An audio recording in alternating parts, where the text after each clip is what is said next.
Bienvenue dans cet épisode spécial de Roleplay.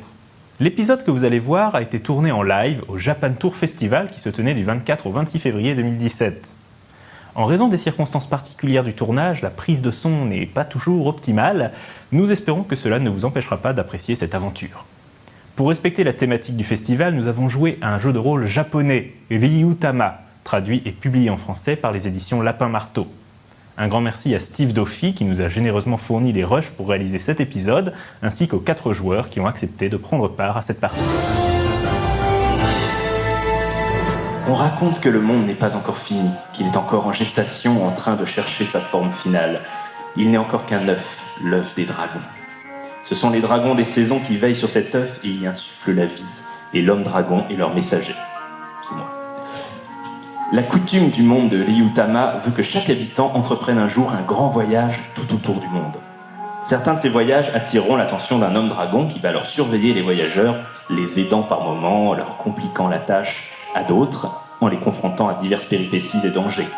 De ce qu'il aura pu observer durant le voyage, l'homme-dragon rapportera des histoires qu'il transmettra aux dragons des saisons, et ce sont ces histoires qui permettront au monde d'éclore. Notre histoire commence alors qu'Assia, Kachi et Rock sont justement en train de faire ce fameux voyage. Mais alors que vous vous dirigez vers la grande cité des Tours, qu'on ne connaît pas du tout, vous avez décidé de prendre un raccourci à travers la forêt de Chambray. Oui, parce que pourquoi pas. Malheureusement, les anciens chemins, traversant la forêt ont depuis longtemps disparu sous la végétation. Après quelques heures, il faut vous rendre à l'évidence, vous êtes bel et bien perdu. C'est alors que vous avez rencontré Salem, ou plutôt le prince Salem. Ce jeune noble semble lui aussi s'être égaré dans la forêt. Vous avez décidé de mettre vos forces en commun, au moins jusqu'à la cité des Tours. Alors je pense que c'est un bon moment peut-être de nous présenter un peu vos personnages, de ce qu'ils savent faire, ce qui est un peu sur vos fiches. Donc peut-être Prince Salem, à vous l'honneur, votre majesté. Alors le prince Salem donc, est un homme à la peau bleu nuit, avec les cheveux bleu clair. Il a de magnifiques yeux verts qui font tomber toutes les femmes et des oreilles qui ajoutent à ceux-là qui sont légèrement pointus. Il est l'héritier légitime du domaine de Koshaku, qui réside au cœur de la grande forêt. Et il cultive en secret une passion toute particulière pour les arts et les arcanes magiques. Il est quelqu'un de très fiable. Il suit naturellement de son noble héritage et il est un leader né. Il mènera très certainement ce groupe vers la sortie de la forêt. Eh bien, à toi. Moi j'incarne Assia, qui est une femme aux très longs cheveux frisés, d'un blond très clair. Et j'ai le regard rêveur, souvent tête en l'air, et je cherche à parcourir le monde pour ravir mes amis avec des morceaux de musique que je découvrirai. Donc Kachi est une jeune fille de 14 ans qui est une chasseuse. Donc elle a la peau couleur jaune et les cheveux bruns en pétard. Elle s'habille très salement et puis elle bougeotte pleine d'énergie, comme quelqu'un de 14 ans en fait. Elle vient du village de Jajaka, mais elle avait chassé à peu près tous les animaux qu'elle a chassés. Du coup elle allait voyager plus loin pour découvrir de nouvelles espèces et de nouvelles aventures. Et Rock, donc, qui est un jeune marchand d'une vingtaine d'années, qui a un sourire éclatant, de beaux vêtements, qui a sûrement ce qu'il vous faut au moment voulu, et qui est assez sûr de lui, fier et plein d'enfants.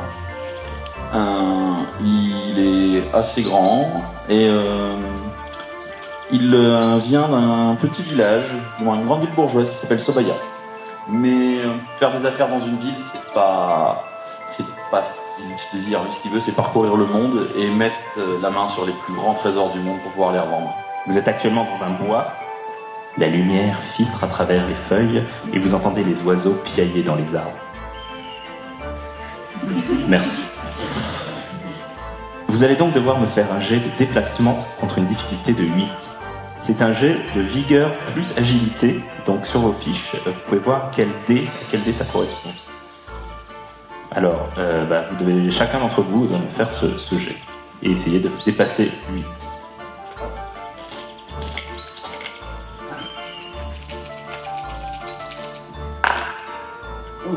Alors, très bien, toi, le déplacement dans la forêt ne te pose pas de problème. Alors, toi, par contre, il s'est passé quelque chose, tu t'es, voilà, peut-être... D'ailleurs, vous, le public, d'après vous, qu'est-il arrivé à notre ménestrel? Très bien, et bien voilà, tu es donc toute crottée. Merci. Ça aurait pu être pire, mais... J'ai glissé, chef.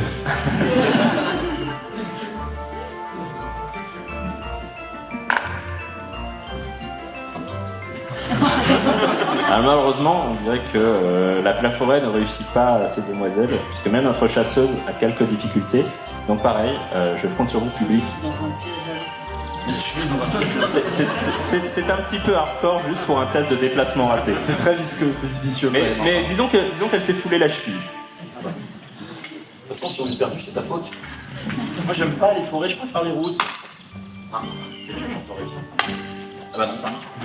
Ah, voilà, donc une fois de plus. Voilà, la moiteur de la forêt fait que tu as besoin de t'éventer très souvent, et donc voilà, tu. Mais voyons, que vous arrive-t-il? Et maintenant, voilà, donc clairement vous n'êtes pas déplacé très vite dans cette forêt aujourd'hui. Par contre, voyons voir si au moins vous êtes allé dans la bonne direction. Vous allez me faire un jet d'orientation, mais le jet d'orientation n'est fait que par une seule personne, qui est le cartographe du groupe. Alors, le jet d'orientation étant un double jet d'intelligence, choisissez qui d'après vous est le meilleur pour garder la carte. Moi, je vous dis, c'est par là. Je vous assure, regardez la carte. Vous n'aviez pas vu la branche tout à l'heure? J'ai un doute quand même. Mais si. moi, je repère les chemins, je vous le dis. Je suis pas sûr là. Alors, c'est mal barré. Mais voilà. Mais vous êtes sûr que la mousse elle pousse au sud? Mais ça, c'est une légende. La mousse ne pousse pas au nord, ni au sud. Elle pousse tout autour de l'arbre. T'as goûté aux champignons de la forêt? Décris-nous un petit peu justement ce voyage. Ce voyage assez pénible, Voilà. dans la forêt, obligé sans cesse de faire attention, on pose le pied, quand on regarde par terre, on se prend une branche en l'air. C'est assez laborieux, et malgré cela, je ne comprends pas pourquoi le noble, lui, se déplace sans problème, alors que notre chasseuse, qui doit être habituée à la forêt, n'arrête pas de trébucher, et s'est même foulé la cheville. Mais c'est normal, la forêt reconnaît mon autorité. C'est ça.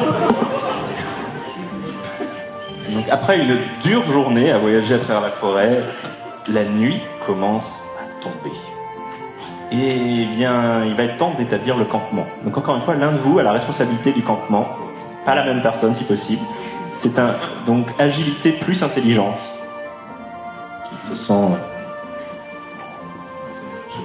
Je vais peut-être tenter de les guider sur la manière de concevoir un campement, ça peut peut-être aider.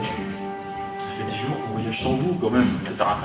Je sais même pas comment vous avez réussi à voyager. Entre guillemets, établir le campement, ça veut pas dire que tu montes toutes les tentes toi-même, mais qu'effectivement tu supervises un petit peu le tout pour que les tentes soient bien disposées, à l'abri, tout ça, tu as des cailloux autour du feu, enfin, les règles de survie.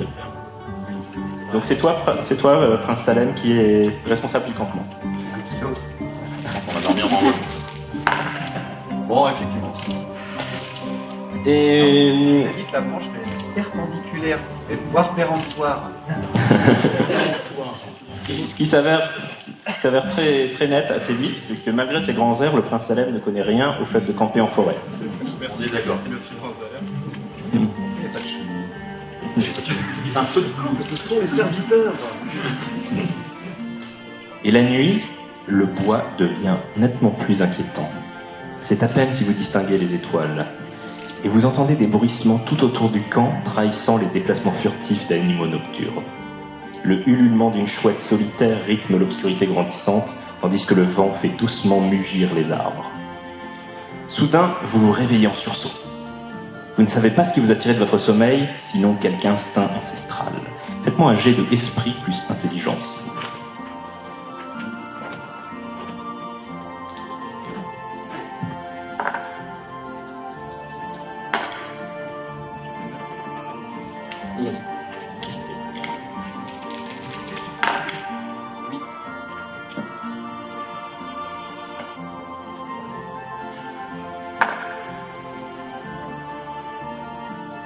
Eh bien, c'est donc toi, Rock, qui réalise pourquoi tu es soudain sur tes gardes.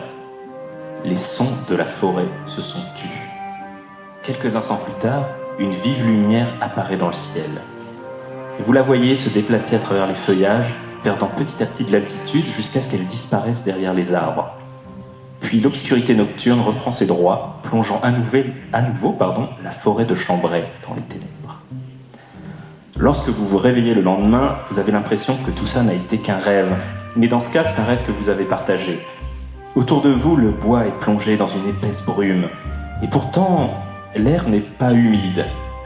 Il vous faut reprendre votre route, mais trouver votre chemin à travers cette purée de pois s'annonce difficile. Déjà que quand il n'y a pas de brume, c'était pas facile. Donc pour ce deuxième jour de voyage, vous allez à nouveau me faire un jet de déplacement, mais cette fois-ci contre une difficulté de 10 en raison du brouillard. Idem pour le jet d'orientation. Donc au travail. On fait comment quand on est obligé d'y jouer? Alors si tu fais le score maximum sur ton dé, tu peux le relancer. Ah, J'ai pas poussé tout à l'heure, mais ce sont des jets, des dés explosifs. sur chaque dé? Oui.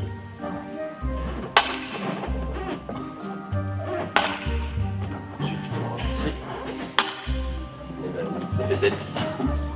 Et, paradoxalement, tu galères moins dans la brume. Ça t'agrée davantage, mais malgré tout, tu te déplaces assez lentement.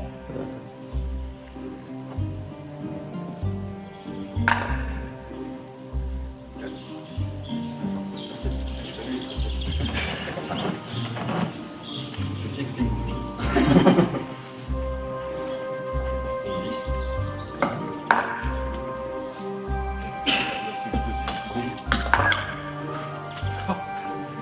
Je pense qu'on a compris. La ménestrelle est tout à fait dans son élément, ça l'inspire énormément, la brume, tu sens des chansons qui te viennent.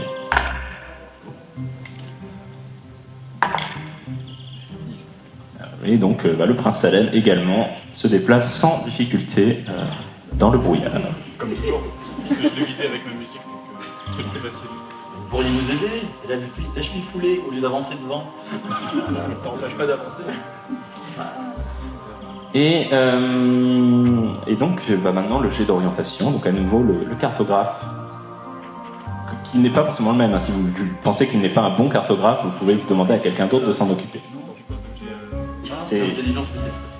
Bon, très bien. Non, le cartographe c'est 2 fois intelligence. Là, c'est beaucoup. Ah ouais. J'ai un goût. Presque.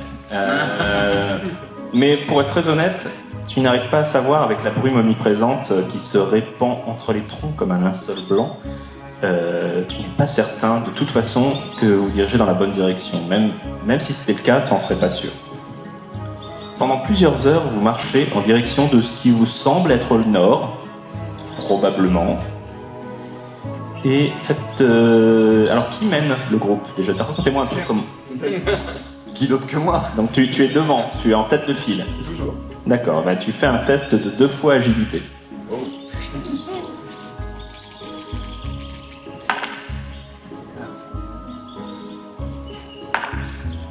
Euh, 12. Eh bien, c'est plutôt pas mal. Tu arrives au dernier moment à ne pas trébucher sur un drôle de rocher tarabiscoté.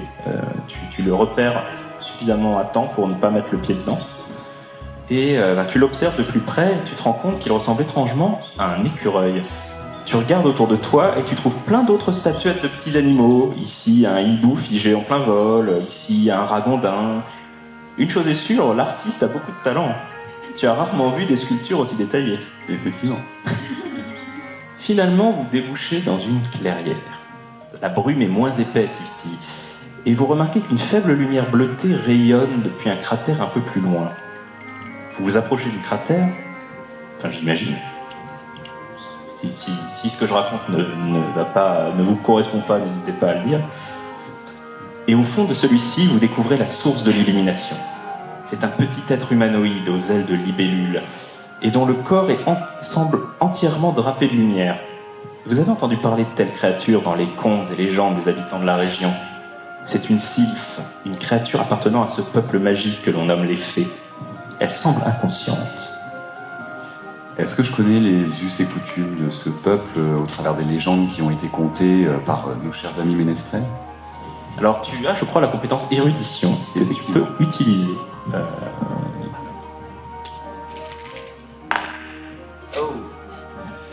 Alors, en fait, les fées sont des créatures extrêmement sales qui aiment se laver à la boue pour enlever les différentes peaux mortes qu'ils ont sur les écailles. Des informations qui viennent directement de la célèbre Encyclopédia Draconica, bien connue, étudiée par tous les jeunes nobles, avec beaucoup d'abnégation, comme on s'en rend compte. Mon cher ami Ménestrel, est-ce que vous pourriez lui chanter une petite bluette de manière à la réveiller de manière calme et douce? Et tu as mélodie. Oui. Agilité plus esprit. Alors je chante très très bien, j'ai fait 3. Ce voyage est épuisant, on s'en rend compte. Nos voyageurs sont à bout de force. La voix éraillée s'étrangle dans leur gorge. La sylphe ouvre les yeux et immédiatement prise de panique, pensant être attaquée par un animal sauvage. Non, attendez, tout va bien. Elle tente de s'envoler loin de vous, mais elle n'a plus assez de force. Elle se recroqueville contre un rocher. Vous ne voulez pas de mal? Vous comprenez ce qu'on vous dit? Je vais tenter de l'apaiser en lui présentant mes hommages pour une créature d'une aussi haute naissance. Là, tu peux faire étiquette, tout à fait, qui correspondrait à ce genre de choses. 6, double 3. Alors, c'est peut-être le fait que tes oreilles sont légèrement pointues qui, du coup, lui donne, la met en confiance. Peut-être qu'elle reconnaît en toi quelques ancestrales connexions. Elle finit par se calmer. Et comme par magie, ces piaillements musicaux, beaucoup plus que ceux de la ménestrelle en tout cas, commencent doucement à devenir intelligibles. Un peu comme quand vous entendez des voix au loin et que vous commencez petit à petit à déchiffrer les paroles. Là, vous comprenez qu'elle s'appelle Blanche et elle a volé 3 jours et 3 nuits depuis la cité de Barou, loin au sud. Alors, vu que certains parmi vous ont les compétences légende et érudition, je veux bien que vous fassiez un jet chacun sur ces compétences. J'ai fait 3. 6, pardon. J'ai fait 4. Eh bien, là, la ménestrelle a déjà entendu parler de la cité de Barou. C'est une ville qui aurait été fondée par les fées il y a environ un siècle et où des humains et des créatures féeriques vivraient depuis lors en bonne intelligence. La sylphe vous explique d'une voix faible que Barou n'existe plus. La ville a été rasée par des mercenaires portant une livrée noire. Blanche est parvenue à fuir, mais doit à tout prix atteindre la cité des Tours pour informer la grande prêtresse de la Lune, Bélissama, de ce qui est arrivé. Soit nous irons donc à la cité de la Tour afin de porter assistance à cette jeune et frêle créature en détresse. Venez donc sur mon épaule, je vous transporterai durant ce périple. Moi je pourrais toujours jouer de la musique. Tu vois la fée avoir un frisson d'angoisse à traverser. Je pense qu'elle aurait beaucoup à vous apprendre, mon cher. Un bruissement dans les hautes herbes vous met immédiatement en alerte. Vous retournez alors que surgit des fourrés une créature assez ridicule, à mi-chemin entre la poule et le serpent. Alors, je vais vous demander à nouveau un petit jet de légende ou érudition. Oh mon Dieu, c'est le terrible serpoule. En effet, mon cher, ça me rappelle une chanson, je vais la jouer. Alors, vous n'avez aucune idée de ce qu'est cette créature. Appelons-la le serpoule, parce qu'après tout, pourquoi pas. Ce qui, par contre, est clair, c'est qu'elle est très territoriale. En entrant dans la clairière, vous avez probablement enfreint son domaine, et donc elle se cabre tel un cobra poulet, et attaque. Normalement, au début du combat, chacun décrit un objet, 5 en tout, qui est présent sur le champ de bataille, qui pourra potentiellement être utilisé. Donc je vais décrire le premier objet. Il y a une vieille souche d'arbre vermoulu. Maintenant, chacun à votre tour va décrivez-moi un objet qui se trouve à proximité. On va commencer par toi, Rock. Justement, il y a une pierre en forme d'animal qui n'est pas très très loin, sûrement un hérisson, quelque chose dans le genre.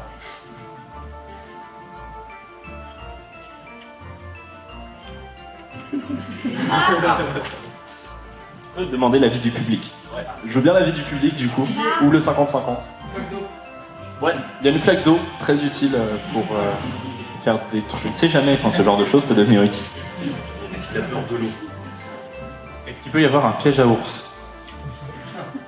C'est un petit peu... voilà, mais j'ai envie de dire pourquoi pas.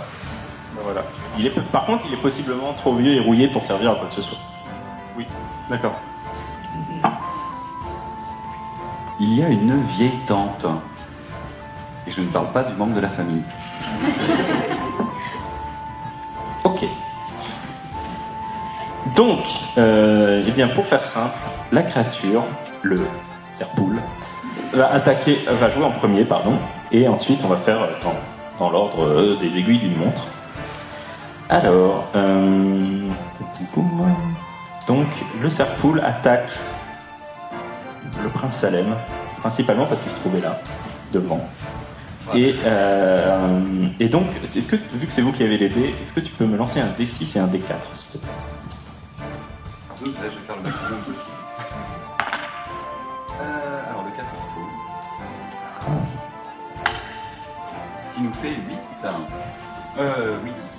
D'accord. Et bien de ton côté, peux-tu me lancer un petit jet d'agilité? Double agilité. Alors. 7. Prestement, tu évites la morsure du bec du serpoule. Et donc c'est Rock qui peut désormais jouer. Donc je sors mon petit couteau que je porte à la ceinture, pliant, et je tente de me placer sur le côté du serpoule pour lui donner un coup. D'accord. Donc alors, tu dois avoir dans ton équipement précision avec un jet. C'est ça.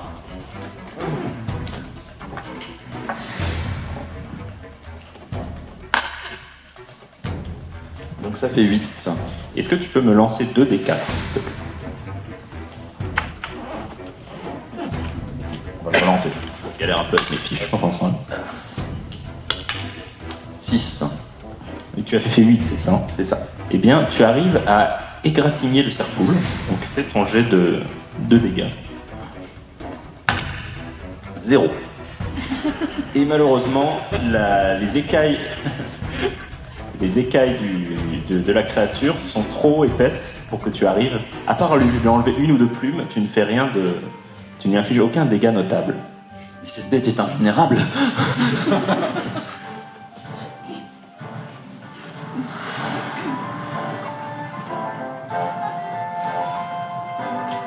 Donc je prends mon hachoir géant et essaie de lui planter dans le dos avec violence. Si vous cherchiez qui était le personnage bourrin du groupe, maintenant vous le savez. Donc vas-y, écoute, qui fait ton jet de précision? La frêle jeune fille de 14 ans.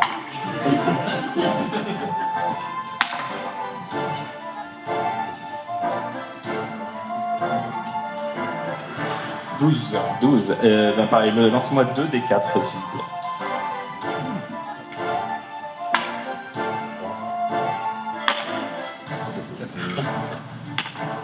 Ah, tu le relances. Alors, tu touches la créature, tu fais tes dégâts.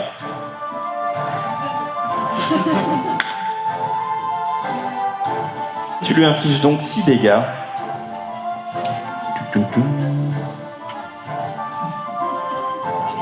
Ouais.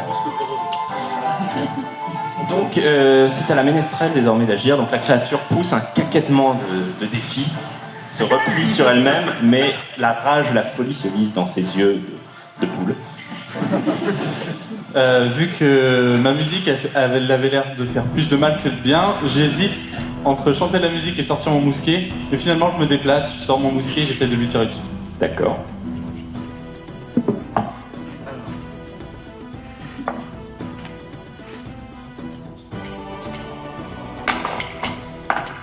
Et je fais.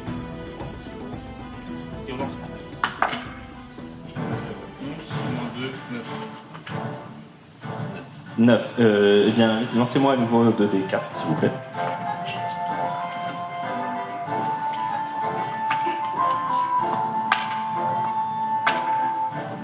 Relance le 4. Donc, tu avais fait combien? 9 aussi? Ah, eh bien, sans bien réveillé, désormais, le cerf-poule évite habilement le tir de mousquet. Il est beaucoup plus agile qu'il en a l'air. Et donc, au tour du prince Salem. Le prince Salem sort de son dos sa lance de tournoi. Effectivement, c'est un célèbre tournoyeur. Il a fait nombre de lices, pourfendu nombre de chevaliers. Après, ses parents versaient toujours un petit cachet aux chevaliers quand même, mais bon, ça faut pas le dire. Ça, fallait le dire après avoir raté ton jet de dés. Et Donc, il se fend d'un petit discours de défi envers cette vile créature. Que je te défie, démon sorti des enfers, je vais te pourfendre, te mettre à bas. C'est un démon quand même. Souvenez-vous de ce donjon lointain dont on a entendu vanter le danger des poules. Celui qui a été poursuivi dans une cour de ferme par un jar énervé sait qu'il ne faut pas sous-estimer la puissance de la volaille.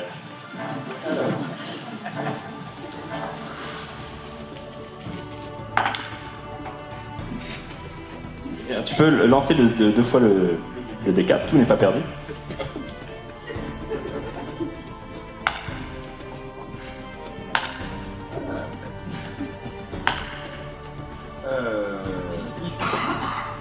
Tout en évitant ta lance, le cerf-poule caquette d'une manière qui t'évoque quand même un petit rire narquois. Et par contre, ce qui est bien, c'est que désormais, il a identifié la chasseuse comme étant la plus grosse menace.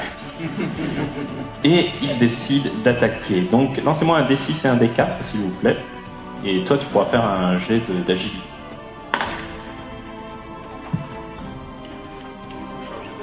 Oui.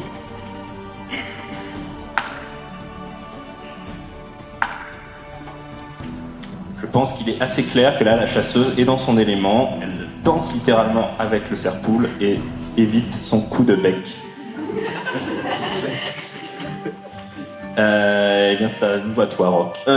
Non, du coup, je vais prendre le hérisson qui est pas très loin et je D'accord. vais lui jeter. Pour rester à distance pendant qu'il est concentré sur la chasseuse.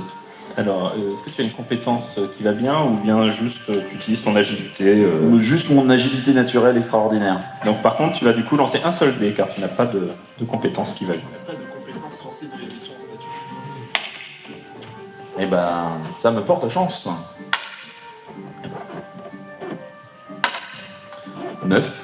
Très bien, l'un 2 des 4, comme d'habitude. Et 5. Tu en relances un. Ah bah oui. Ah oui, c'est vrai qu'il vient. 6. Et tu la touches en pleine face avec ce caillou. Et donc, eh bien, ce caillou va nous faire des dégâts de vigueur plus 1. Ça explose aussi ou pas? Donc 4. Et tu la touches, et ça lui a pas plu, clairement. Ça l'a un peu sonné. Voilà. Mais tu lui as quand même fait, tu lui as fait du dégât. Bah, je profite du fait qu'elle soit sonnée pour reprendre mon hachoir et Bien. lui planter dans la tête cette fois. J'ai envie de dire, fais-toi plaisir. Voilà. Le cerf pousse beaucoup, tu connais. Ça commence mal.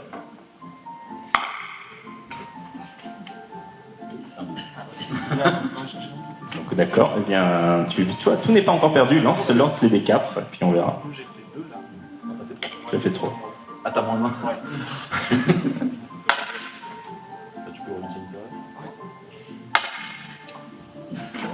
période. Mais tu trébuches. C'est ta cheville, tu avais oublié ta cheville foulée, et du coup tu trébuches dans une mare qui se trouvait là, et tu glisses, et tu n'arrives pas à toucher le cerf-poule. À toi, Ménestrel. Alors c'est très risqué, mais du coup je choisis de chanter pour donner un bonus de +1 au test suivant à mes amis. Très bien. Oui, n'oublions pas que, comme dans beaucoup de jeux de rôle, le ménestrel ou le barde est aussi une classe de soutien. Ça peut donner des bonus, à condition de chanter juste. J'ai fait 6. Et ce qui n'est pas le cas. Merci Assurance Touriste. Tu irrites le cerf-poule, ça ne lui a pas plu, et ça n'a pas plu à tes amis non plus. Donc, Prince Salem, c'est à nouveau à vous. Ah, ville démon, tu résistes bien, mais ta fin arrive.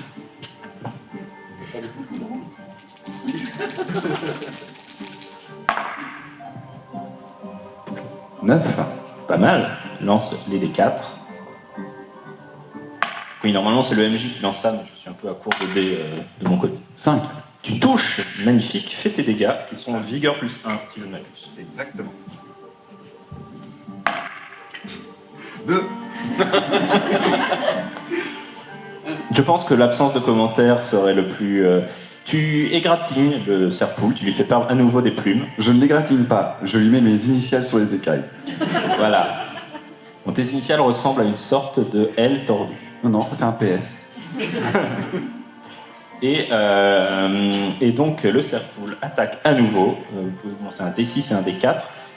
Ce coup-ci, il attaque la ménestrelle parce qu'il trouve que sa voix est juste insupportable. 4 sur le 4, 6 sur le 6. Et là, tu relances les deux. Donc ce qui nous fait 12 et 18. 21. Je pense qu'il est à peu près sûr qu'il touche. Tu peux quand même faire ton jet d'agilité au cas où, mais Le prince Salem a un petit sourire en coin. le prince Salem est content que ce ne soit pas lui qui a chopé l'aggro de l'animal. La prochaine fois, je chanterai derrière toi. Agilité. Ouais. Eh bien, le cerf-poule touche. Et donc, lancez-moi un D6.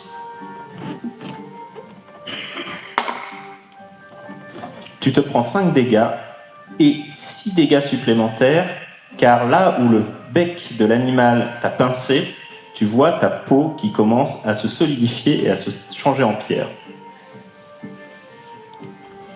Tu as le droit de refaire un jet de légende, là tout de suite. D'accord. Je suis un peu dépité, mais il me reste un point de vie, si je crois bien. 9. Et d'un seul coup, c'était suffisant, mais... Ah oui, en fait, finalement, maintenant que tu vois ça en action, on va dire que c'était la matinée, tu n'étais pas encore bien réveillé, tout ça, les indices se rassemblent dans ton esprit. C'est une cocatrice. C'est une créature qui est connue pour hanter les forêts tourangelles. C'est vraiment dans les légendes du coin, hein, je vous recommande de vous y intéresser. Et effectivement, la morsure de son bec peut pétrifier ses victimes. Alors la bonne nouvelle, c'est que tu sais que ce n'est que temporaire chez les humains et les créatures de grande taille. Par contre, c'est fatal pour les petits animaux, comme en fait vous avez pu le voir. C'est donc à toi, Rock, de jouer à Son nouveau. état était stable à ton hérisson.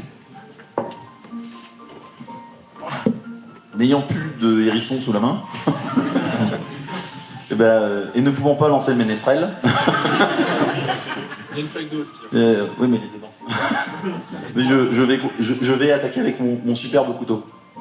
Très bien.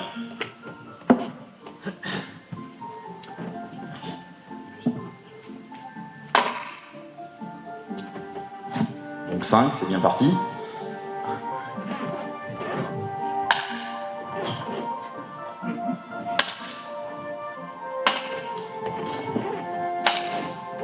Beaucoup trop pour le cocatrix. La cocatrice évite l'attaque. À toi, chasseuse, tu te remets debout, tu es très énervé après avoir glissé dans cette flaque d'eau. Ayant compris que les flaques d'eau étaient dangereuses, j'ai décidé de ne pas attaquer au corps à corps, mais de prendre mes javelines. D'accord. L'année prochaine.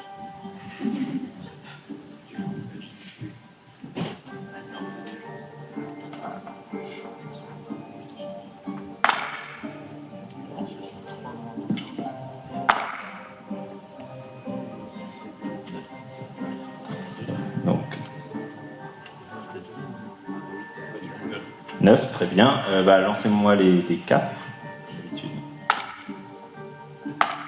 4. Et tu touches. Tu fais tes dégâts.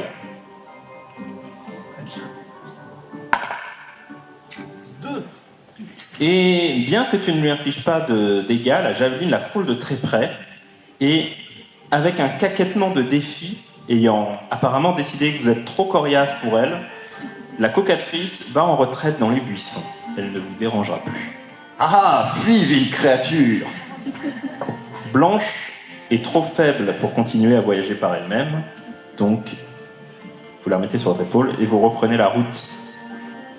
Alors que vous quittez la carrière pour reprendre la route, justement, pour vous diriger vers la fameuse cité des Tours, vous vous retrouvez soudain encerclé par 3 humanoïdes félins. Je n'ai pas d'image, malheureusement. Ils portent des armures de cuir et sont équipés d'armes grossières, mais à l'air terriblement efficaces. Vous connaissez ces créatures, vous en avez déjà entendu parler, on les appelle des hobgoblins-chats.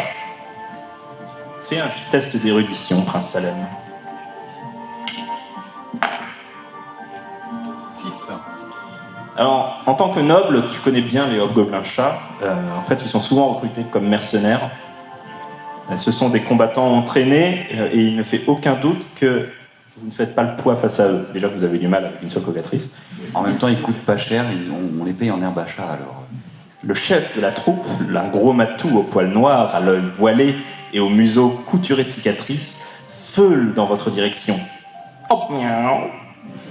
Oui, bizarrement, ça perd nettement en statut impressionnant quand il ouvre la bouche. Vous comprenez donc qu'il s'adresse à vous. Donnez-nous la petite et personne ne sera blessé. Cela ne va pas être possible, nian. Tu peux tenter un jet d'étiquette pour essayer de peut-être négocier avec la crête.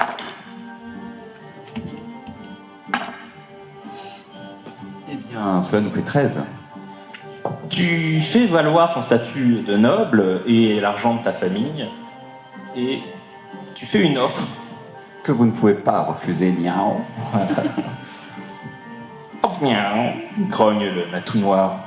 Oh, tu proposes de nous payer beaucoup plus que la dame. Cela nous agrée. Très bien. Je vous fais le papier tout de suite, nian. Les autres se regardent ça en disant « Mais qu'est-ce qu'ils font ?» Et les hobgoblins-chats acceptent du coup une quittance de dette signée de ta main et repartent dans la forêt. Et vous avez donc évité un combat, ce qui tombe pas mal, car quand même l'heure est bien avancée. Blanche intervient d'une petite voix faible. La dame, c'est la dame de Bertenay. J'aurais dû me douter que c'est elle qui avait commandité l'attaque contre Barou. Elle veut le miroir des fées, et moi seul sais où il se trouve. Je vous en conjure, emmenez-moi Derechef jusqu'au temple de la lune. Très bien, nous allons accélérer le pas, nian.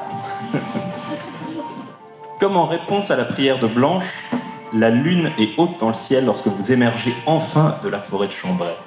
À quelques kilomètres au nord, vous voyez des lumières s'allumer les unes après les autres, et vous réalisez qu'il s'agit des lumières de la grande cité des Tours, une vision enchanteresse dans l'obscurité naissante. Vous êtes arrivé à destination, mais vous le savez désormais, votre arrivée à la cité n'est que le début de, n'ayons pas peur des mots, la plus grande aventure de votre vie.